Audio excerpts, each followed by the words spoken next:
How's it going? Today, I'm not pumping any more gamer news on you right now. However, I will give you some anime news.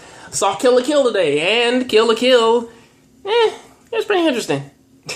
I keep saying that every time I get on this camera. It's like, oh yeah, man, it's like, what do you think of Kill la Kill? It's interesting, it's not supposed to take it seriously, but however, I do gotta be honest, this episode did kind of annoy me a lot today.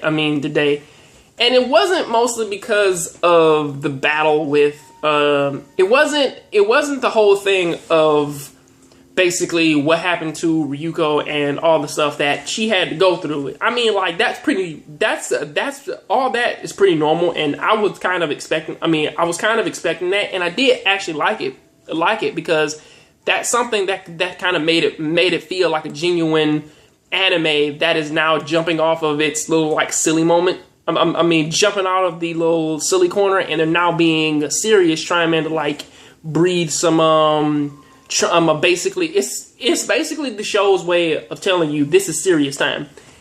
What I didn't like, however, I didn't like that the other girl, Nui, whatever her name is, her name is Nui, and I did not like her character solely because she came off really fucking annoying to me. Her fucking entire character just made me facepalm every fucking time, man, she like said something. It was just her attitude and just how she, man, was like dealing with the battle and the combat and everything. And I'm like, I don't like you as a character because you fucking annoying. Everything about you is annoying. You know, given with like, man, her like happy-go-lucky non fucking serious thing, and I know that they're trying to like play, man, her character up as being sadistic or being like very, very violence happy, but at the same time her fucking character was really annoying the shit out of me solely because it wasn't necessarily the whole thing of like, it was basically how she was talking to Ryuko and how, man, she, man, was doing things to like piss her off and all that, just so that she could get angry and transform into like the gigantic little beast which her clothes just took over and shit. When it goes from that, it was like, well, yeah, we wanted to give you like a little bit of flashback time, you know, going all the way back to that moment when like apparently she stole the other half of the scissor sword from Ryuko's father, which does kind of play a fuck ton of contrast with what they showed us like at the beginning, when necessarily the flashback, a girl jumped away looking more like Satsuki than her, and they just sort of said, fuck it.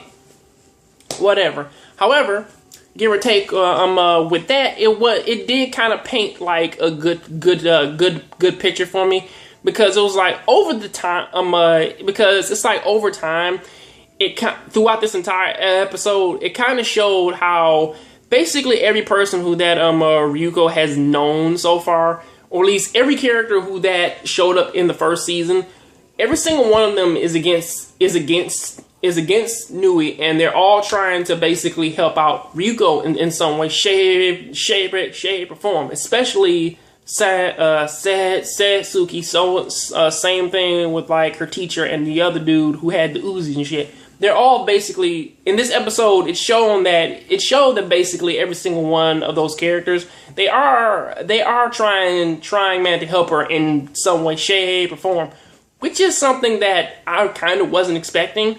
So, man, for me, it was basically a treat, man, to basically see like, well, yeah, this show, it isn't as mindless and as silly, man, as basically it kind of like plays itself to be for like the other, for all the other episodes that sort of came out before it, which was a fun little nod to like, well now, yeah, man, we do kind of have something planned out, man, for this show.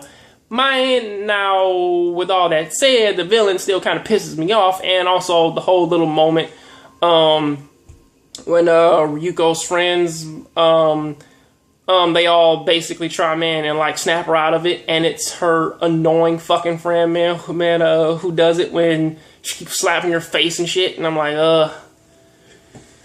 Oh man, I gotta sit through this again. I was laughing and chuckling as I was doing it, but at the same time, it was like, oh shit. Now I gotta deal with these fuckers now. It wasn't bad though. It had its charm. It was almost like they were both sisters trying, man, to look out for one another. So yeah, it had its charm. However, you know, that still kind of like keeps me interested for like the next episode of Kill la Kill, where basically, you know, I don't know what's happening, because you basically can call this a season finale, because, you know, every character is basically trying to help her, and we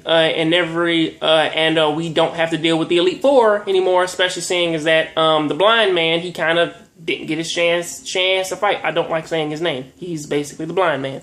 So yeah. Please, let me know what you guys thought of this episode. Please tell me down in the description. I'm out of here, and you all have a great one, alright? See you later.